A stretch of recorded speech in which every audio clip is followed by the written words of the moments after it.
жетпейме? Жалықтым. Ет, қуырдақ, кәуап, барлығы бір тамақ. Жалықтым мен. Қай жақ дейсің? Азия, Европа, Америка бәрі бірдей. Қыдыратын жер жоқ. Жалықтық бәрінен. Тағдырдың жарлығын білесіздер. Өзгертілмейді. Пендеде бір іс бар, жалығу деген. Ол тағдырда адаммен бірге жаратылған нәрсе.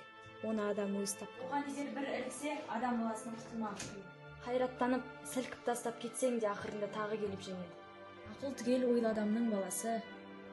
Байқаса, осы адам баласының жалықпай тұғын нәрсесі бар ма екен? Мақтан да, ойыннан да, күлкіден де, мақтаннан да, кербестіктен де, тойдан да, топтан да, қатыннан да. Аз ба, көп пе, жалған.